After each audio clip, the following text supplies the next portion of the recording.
नमस्कार, खबरों का पंचनामा देख रहे हैं आप। मैं हूं आपके साथ पूजा। हम लेकर आए हैं देश और दुनिया की 5 बड़ी खबरें जिस पे चर्चा के लिए मेरे साथ स्टूडियो में मौजूद हैं कैपिटल टीवी के editor in chief doctor Manish Kumar.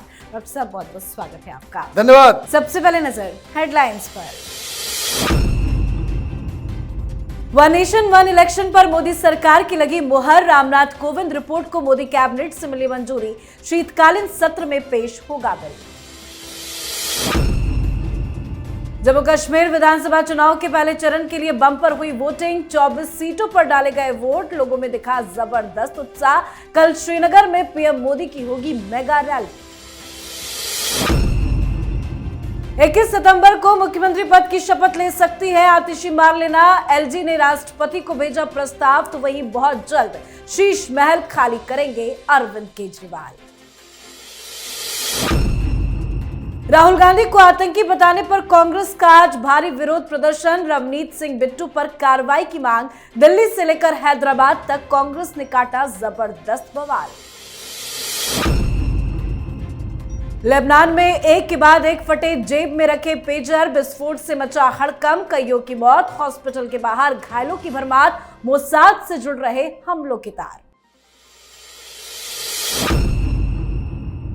खबरों की शुरुआत में सबसे पहले बात आज की बड़ी खबर के साथ। एक देश एक चुनाव पर मोदी सरकार ने मुहर लगा दी है। मोदी कैबिनेट ने देश में सभी चुनाव एक साथ करवाने के लिए बनी रामनाथ कोविंद कमेटी की रिपोर्ट को पास कर दिया है। इसके बाद देश में एक देश एक चुनाव की राह से सस्पेंस दूर हो गया है। कल ही अमित शाह ने भी साफ किया था कि मोदी सरकार के इसी कार्यकाल में देश का ये सबसे बड़ा चुनाव सुधार लागू हो जाएगा। तो ऐसे में अब सरकार के इस बड़े कदम के साथ विपक्ष के लिए भी एक बड़ी मुसीबत खड़ी हो गई है और बताया जा रहा है कि शीतकालीन सत्र में मोदी सरकार इसे लेकर बिल भी सदन में पेश करेगी। सरकार की तैयारी तो पूरी नजर आ रही है। कैबिनेट से मंजूरी भी मिल गई। विपक्ष क्या करेगा? देखिए, विपक्ष वही कर रहा है जो अभी तक करता आ रहा है। खबर आई नहीं कि कांग्रेस पार्टी हो तो ओवैसी हो, सारे लोग बिल्कुल खड़े हो गए, एक से एक इलॉजिकल कुतर्क देने लग गए। कोई कह रहा है फेडरलिज्म के ऊपर हमला है, तो कोई कह रहा है ये तो तानाशाही है, डेमोक्रेसी की मौत होने वाली है। तरह तरह की बातें। समझना क्या है? समझना यह है कि देश में दो तरह की पार्टियां हैं। एक जो सिर्फ और सिर्फ राजनीति करना चाहती है और दूसरी किस्म की पार्टियां वो हैं जो राजनीति के जरिए देश को आगे लेके जाना चाहती हैं। विरोध करने वाले वो लोग हैं जो सिर्फ और सिर्फ राजनीति करना चाहते हैं, इसलिए कुतर्क दे रहे हैं। ये कोई नहीं बता रहा कि जब ये संविधान बचाना है तो बाबा साहब भीमराव अंबेडकर की बातें करते हैं ये लोग, तो कोई ये बता दे कि आज़ादी के बाद लगातार 4 बार मतलब 20 साल तक एक साथ ही चुनाव हो रहे थे। तब डेमोक्रेसी खतरे में नहीं थी, तब रीजनल पार्टीज को प्रॉब्लम नहीं थी, तब क्या देश का फेडरलिज्म वीक हो रहा था? वो तो आपने अलग अलग तरीके से बंटवारा करना शुरू किया, अलग अलग जगहों पे अलग अलग समय पे राष्ट्रपति शासन लगा करके आपने सारा टाइम टेबल खराब कर दिया। और आज स्थिति यह है कि हर साल कुछ न कुछ चुनाव होते रहते हैं, मतलब काम रुक जाता है। आप पॉलिसी डिसीजन नहीं ले सकते। पॉलिटिकल पार्टीज जो है कभी झारखंड में तो कभी तमिलनाडु में तो कभी महाराष्ट्र में, हर वक्त पॉलिटिकल पार्टीज जो है वो चुनावी मूड में होते हैं। एक साथ हो जाए तो पैसे भी बचेंगे, काम भी ज्यादा होगा और मुद्दे भी बिल्कुल साफ साफ जनता के सामने आएंगे। लेकिन विरोध किस लिए हो रहा है? विरोध इसलिए हो रहा है, और मैं आपको एक और सतर्क कर दूं, ये मीडिया वाले भी इस प्रपोजल के खिलाफ जाएंगे। क्यों? क्योंकि एक बार एक साथ सब चुनाव होंगे तो फिर ये जो सालाना इनकम का जो जरिया होता है ना चुनाव, बहुत लोगों के लिए धंधा है ये, वो धंधा बंद हो जाएगा। 5 साल में एक बार चुनाव कीजिए आप, 2 महीने 3 महीने बिल्कुल चुनाव मोड में रहिए और एक बार हर जगह नई नई सरकार आ गई, नए नए ढंग से आप काम करेंगे और ये जो सारी कवायद चल रही है ये देश को आगे लेकर के जाएगा। बहुत सारे देशों में इसी तरह का सिस्टम है। अब सरकार की तरफ से तो फैसला ले लिया गया, कैबिनेट में ये पास हो गया। सरकार को रशन नहीं करना चाहिए कि जबरदस्ती इसको तुरंत शीतकालीन सत्र में लाया और उसको पास कर दिया, इसकी भी आवश्यकता नहीं है। एक डिबेट होने दीजिए, लोगों को भी ये समझने दीजिए, और लोग जब ढंग से उसको समझ जाए, पब्लिक मूड और सारी बातें सामने आ जाए, तब आप पास करें। वैसे और अगर आप लेकर के आएंगे तो जेडीयू भी साथ में है, टीडीपी भी साथ में है, ये तो पास हो जाएगा। लेकिन ये बहुत बड़ा बदलाव है और इसमें कंसेंसस करके अगर सरकार आगे बढ़ती है तो बेहतर हो। अगली खबर में बात चुनाव की। जम्मू कश्मीर में विधानसभा चुनाव के पहले चरण के लिए आज वोट डाले गए। 24 विधानसभा सीटों पर वोटिंग पूरी हुई। इसमें 16 सीटें कश्मीर से और 8 जम्मू से हैं। पहले चरण में दक्षिण कश्मीर के 4 जिले पुलवामा, शोपियां, अनंतनाग और कुलगाम, तो वहीं जम्मू के 3 दूर दराज के पहाड़ी जिलों में मतदान हुआ, जिनमें डोडा, किश्तवाड़ और रामबन शामिल है। भारी सुरक्षा के बीच आज जम्मू कश्मीर से वोटिंग की जबरदस्त तस्वीरें सामने आई। बम पर वोटिंग हुई है। चुनाव को लेकर लोगों में जबरदस्त उत्साह नजर आया है। दोपहर तक ही 50% से ज्यादा वोट डाले जा चुके थे। तो वहीं कल पीएम मोदी की श्रीनगर में एक महा रैली होनी है। शेर कश्मीर पार्क में पीएम मोदी की रैली की जबरदस्त तैयारियां चल रही है। बम पर वोटिंग क्या इशारा कर रही है? देखिए, डेमोक्रेसी की जीत हो गई। वो तमाम लोग जो 370 के बाद खून की नदियां बहवा रहे थे, कश्मीर को भारत से अलग करने और वहां पे हमेशा के लिए डिस्टरबेंस होगा, ये सारी बातें कर रहे थे।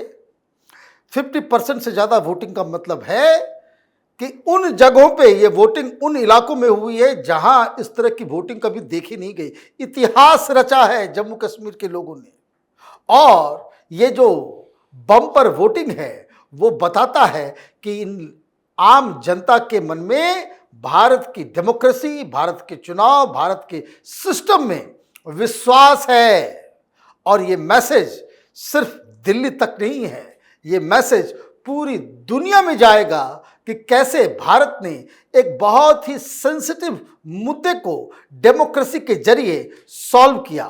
चुनाव कौन जीतेगा, कौन हारेगा, ये तो बात की बात है, लेकिन आज जम्मू कश्मीर की जनता ने भारत के साथ अपना विश्वास पूरी तरीके से जाहिर कर दिया जी।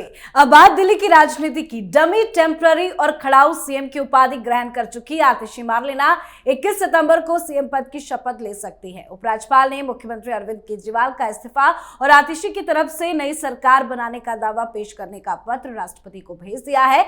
खबरों के मुताबिक दिल्ली के उपराज्यपाल ने नए मुख्यमंत्री के शपथ ग्रहण की तारीख 21 सितंबर प्रस्तावित की है। आतिशी ने कहा है कि वो अपने कैबिनेट मंत्रियों के नाम बाद में सौंपेगी, जिसका मतलब यह है कि अभी तक कैबिनेट तय नहीं की गई है और हो सकता है कि वो अकेले ही शपथ ले। वैसे अभी तक कोई ऑफिशियल अनाउंसमेंट नहीं हुआ है, पर हां, संजय सिंह ने आज एक बड़ा ऐलान जरूर किया। आज संजय सिंह ने प्रेस कॉन्फ्रेंस कर कहा कि केजरीवाल जल्द सीएम आवास खाली करेंगे। केजरीवाल को त्याग की मूर्ति बताते हुए संजय सिंह ने कहा कि केजरीवाल की जान को बड़ा खतरा है, बेचारे त्याग कर रहे हैं, वो कोई भी सुविधा सरकार से नहीं लेंगे। क्या आतिशी अकेले शपथ लेंगी? देखिए, खबरें तो यही आ रही है क्योंकि फिर से मंत्रिमंडल बनाया जाएगा, मुख्यमंत्री बदला है। और सबसे बड़ा सवाल ये है कि जैसा कि ये लोग खुद ही कह रहे हैं कि ये टेम्पररी चीफ मिनिस्टर है, ये सारे फैसले जो है वो केजरीवाल ही करेंगे, केजरीवाल के खड़ाओं को लेकर के ये लोग वहाँ पे राज करेंगे। ये इस तरह की बातें आम आदमी पार्टी के तरफ से कही जा रही है कि ये कोई एक स्वतंत्र मुख्यमंत्री नहीं रहेंगी। अब दूसरा सवाल ये उठता है कि जो नया मंत्रिमंडल बनेगा तो उसे कौन तय करेगा? तो केजरीवाल तय करेंगे। तो ये ऑटोमेटिकली जो भारतीय जनता पार्टी कह रही थी कठपुतली मुख्यमंत्री बनने वाली हैं आतिशी मार्लेना, तो ये आम आदमी पार्टी के तरफ से जो सिग्नल दिया जा रहा है उसी की पुष्टि हो रही है। रही बात शीश महल की, भाई वो आपका है, वो मुख्यमंत्री निवास है, वो दिल्ली की जनता के द्वारा उसके पैसे से बनाया गया है। आपने उसमें बहुत सारी गड़बड़ियां की हैं। 5-5 अधिकारी, वो गाज उन पे गिरी हुई है, सस्पेंड हो गए हैं ये लोग, तो कई सारी चीज़ें हैं। तो ये नाखून कटाकर आप शहीद बनने की कोशिश मत कीजिए। मुख्यमंत्री निवास मुख्यमंत्री के लिए है और अगर आप मुख्यमंत्री नहीं हैं तो आपका अधिकार वहां रहने का वैसे भी नहीं है। और जो चीज आपका नहीं है उसको अगर आप छोड़ रहे हैं, इसमें त्याग कहां से आ गया, यहां से सैक्रिफाइस कहां से आ गया। आप कह रहे हो कि भाई जान को खतरा है, सुरक्षा नहीं लेंगे, तो भाई सुरक्षा तो आपको लेना पड़ेगा। आप किसको चकमा दे रहे हो? आपको मालूम है कि घर भी उनको मिलेगा क्योंकि वो एक नेशनल पार्टी के चीफ है। आपको ये भी मालूम है कि वो एक पॉपुलर लीडर है जिसके ऊपर जो सिक्योरिटी होगी वो संजय सिंह तय नहीं करेंगे, केजरीवाल तय नहीं करेंगे। पूरे देश में कानून है कि किस लीडर या किस व्यक्ति के ऊपर कितना बड़ा थ्रेट परसेप्शन है, उसी के मुताबिक उसे सुरक्षा दी जाती है। तो सुरक्षा भी होगा, सरकारी घर भी मिलेगा, और ये जो बकवास त्याग का ये लोग कर रहे हैं ये पब्लिक को बेवकूफ बनाने के लिए एक छलावा है। जी, अब बात कांग्रेस पार्टी की। कांग्रेस पार्टी राहुल गांधी के अमेरिका दौरे और उनके बयान को लेकर बुरी फंसी हुई है। राहुल गांधी के खिलाफ विरोध भी हो रहा है और बयानबाजी भी जारी है। अब कांग्रेस खुद सड़कों पर उतर आई है। कांग्रेस ने बीजेपी के नेताओं की तरफ से राहुल गांधी को लेकर दिए गए बयानबाजियों का मुद्दा बनाया है। राहुल गांधी के खिलाफ बयान देने पर FIR भी दर्ज की गई है। मल्लिकार्जुन खड़गे ने तो PM मोदी को पत्र तक लिख डाला है। राहुल गांधी को आतंकवादी कहने पर रवनीत सिंह बिट्टू के खिलाफ कांग्रेस ने आज जमकर विरोध प्रदर्शन किया। बयान से आग बबूला। कांग्रेस पार्टी ने आज दिल्ली से लेकर हैदराबाद तक विरोध प्रदर्शन किया। कांग्रेस कार्यकर्ताओं ने कई जगह रवनीत बिट्टू के पुतले फूंकने के साथ ही दिल्ली बीजेपी ऑफिस के सामने भी जोरदार प्रदर्शन किया है। अगर PM मोदी की बात करें तो कांग्रेसियों की तरफ से तो कई सारी गालियां दी गई है। अब बात राहुल गांधी पर आई है तो ये इस तरह का ड्रामा क्यों कर रहे हैं? देखिए, सब लोग राहुल गांधी की चमचागिरी में लगे हुए हैं और आज खबर आई, पहले से ही डिक्लेयर था कि आज देश भर में प्रदर्शन होगा। स्थिति ये हुई कि 2-3 जगहों पे, जयपुर है या फिर दिल्ली है, यहाँ पे कांग्रेस पार्टी की तरफ से नहीं लेकिन यूथ कांग्रेस की तरफ से धरना प्रदर्शन हुआ।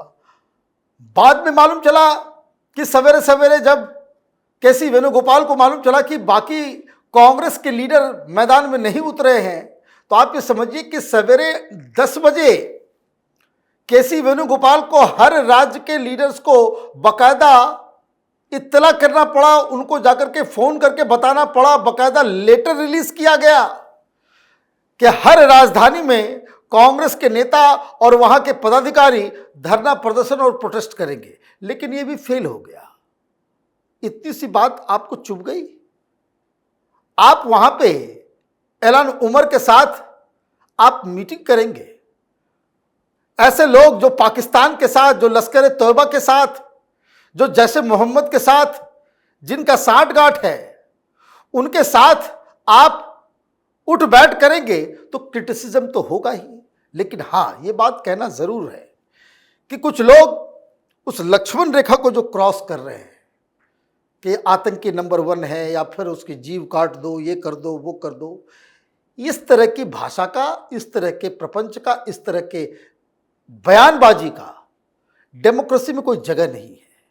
रही बात कांग्रेस पार्टी, तो कांग्रेस पार्टी अपने ही बनाए जाल में फंसती है क्योंकि उनके प्रवक्ता जिस हिसाब से गाली गलौज की भाषा का इस्तेमाल करते हैं। अब कोई बोलेगा कि भाई इस तरह से भाई खतरा है, ये है, वो है, तो भाई आपने क्यों ऐसे व्यक्ति को रखा जो मोदी के बोटी बोटी करना चाह रहा था? भाई आपकी पार्टी में है ना, आपने टिकट दिया उसको। आप मौत का सौदागर किसी को बोलोगे? आप RSS को कहोगे वो टेररिस्ट ऑर्गेनाइजेशन है? तो शुरुआत तो आप करते हो और जब आपके खिलाफ कुछ होता है तो आप छाती पीटना शुरू कर देते हो। राहुल गांधी भी अपने सारे बयान को वापस ले लें तो बिट्टू के ऊपर भी कार्रवाई हो जानी चाहिए। इतना टची भी होना राहुल गांधी के लिए उचित नहीं है। जी, अब बात आज की आखिरी खबर की। लेबनान और सीरिया में एक साथ कई शहरों में पेजर ब्लास्ट से हड़कंप मचा हुआ है। कई शहरों में सैकड़ों पेजर करीब घंटे भर के अंतराल में फट गए। ताजा आंकड़ों के मुताबिक 12 लोग मारे गए हैं, इसमें 10 हिजबुल्लाह के लड़ाके भी शामिल हैं। वहीं करीब 4000 से ज्यादा लोग जख्मी बताए जा रहे हैं। इस पेजर हमले के बाद हिजबुल्लाह ने इजराइल पर गंभीर आरोप लगाते हुए कहा कि साजिश के पीछे उसकी खुफिया एजेंसी मोसाद है। हिजबुल्लाह ने बदला लेने की धमकी दी है। 17 सितंबर को हुए इस सीरियल ब्लास्ट के बाद से दोनों देशों में हाहाकार मचा हुआ है। लेबनान में लोग खौफ में हैं। सरकार ने लोगों से पेजर्स को तुरंत फेंकने को कहा है। हमले के अगले ही दिन यानी कि आज लेबनान की सड़कें खाली नजर आई। अखबार मैगजीन के पन्ने हमले की तस्वीर से पटे हुए हैं। वहीं अस्पतालों के बाहर घायलों की भरमार है। चप्पे चप्पे पर सुरक्षा कर्मी तैनात है और हर संदिग्ध दिखने वाले शख्स से पूछताछ हो रही है। क्या कुछ है ये पूरी खबर और किसकी साजिश है? मोसाद की? देखिए, अगर मोसाद की है तो बधाई देना चाहिए मोसाद को। This is how you treat with this rats. ये टेररिस्ट लोग पेजर इस्तेमाल कर रहे थे। पेजर क्या होता है? जो 90s के लोग होंगे उनको मालूम होगा, हिंदुस्तान में भी लोग पेजर का इस्तेमाल करते हैं जिसमें सिर्फ टेक्स्ट मैसेजेस आते हैं और उसको ट्रेस नहीं किया जा सकता। अब हिजबुल्लाह जो है वो इस्लामी आतंकी संगठन है। सेलफोन से, मोबाइल फोन से, इंटरनेट से अगर आप कम्युनिकेशन का सिस्टम रखोगे तो वो कोई भी पकड़ सकता है। आपको ट्रेस किया जा सकता है, आपको लोकेट किया जा सकता है। इसी तरह के लोकेट करके चक्कर में हमास का खात्मा हुआ क्योंकि वो फ़ोन इस्तेमाल कर रहे थे। हिजबुल्लाह अपने आप को ज़रूरत से ज़्यादा अक्लमंद समझ रहा था। हिजबुल्लाह अपने कारकुनों को, अपने कार्यकर्ताओं, जो उसके जो आतंकी संगठन को, जो कम्युनिकेशन का जो सिस्टम जो था वो पेजर के जरिए, तो पेजर लोग यहाँ पे कमर के पास रखते हैं या पीछे पॉकेट में रखते हैं। तो अचानक से ये हुआ कि एक मैसेज आता था और वो अचानक से वो बीप करने लगता था। तो जो लोग यहाँ से देख रहे थे तो यहाँ ब्लास्ट हुआ, जिनके पॉकेट में पीछे रखा हुआ था वहाँ ब्लास्ट हुआ, और जो लोग ज़्यादा अक्लमंद थे कि वो क्या हो रहा है यहाँ देखने के लिए आए तो यहाँ ब्लास्ट हो गया। तो 200 से ऊपर लोगों की तो आंखें चली गई है। 400 के आसपास लोग बड़े क्रिटिकल हैं। ये सब आतंकी हैं, ये सब आतंकी हैं। और अलग अलग थ्योरीज दी जा रही है कि भाई उसमें हुआ क्या। तो जिस कंपनी को बेसिकली वो तमाम एजेंसियों को धूल झोंकने के लिए वो अपना कम्युनिकेशन सिस्टम हिजबुल्लाह ने बना रखा था, तो ये थ्योरी कई सारी आ रही है कि कोई कह रहा है कि उसमें विस्फोटक डाल दिया गया था, तो कोई कुछ कह रहा है। लेकिन जो मोस्ट ऑथेंटिक चीज़ नज़र आ रहा है कि जो मोसाद का ऑपरेशन ये हुआ है कि इन लोगों ने जिस कंपनी से लिया वो पूरा का पूरा पेजर वो यूरोप के जरिए लेबनान आया था और इस बीच कुछ ऐसा कमाल कर दिया गया, उसको इंटरसेप्ट किया गया सारे पेजर्स को, और मोसाद ने कुछ उसमें ऐसा काम कर दिया कि एक साथ एक समय पे इन लोगों को इस तरह का अटैक का सामना करना पड़ा। अब ये सारी हरकतें तो हो गई है, जो इजराइल को करना था उन्होंने कर दिया। अब इधर से क्या जवाबी कार्रवाई होती है इसका इंतजार करना पड़ेगा। लेकिन बहुत बड़ा झटका ये दुनिया भर के आतंकी संगठन को आज मिला है। इसका मतलब ये है कि आप कहीं भी किसी भी बिल में घुसे हुए होंगे, जिस तरह का जो अटैक हुआ है उससे इनकी अंतर आत्मा कांप गई हो। जी सर, बहुत बहुत धन्यवाद समझाने के लिए। धन्यवाद। खबरों का पंचनामा में आज के लिए फिलहाल इतना ही। देश विदेश की बाकी खबरों और उनकी सटीक एनालिसिस के लिए देखते रहिए कैपिटल टीवी। हमें लाइक कीजिए, शेयर कीजिए और कैपिटल टीवी को सब्सक्राइब कीजिए। नमस्कार।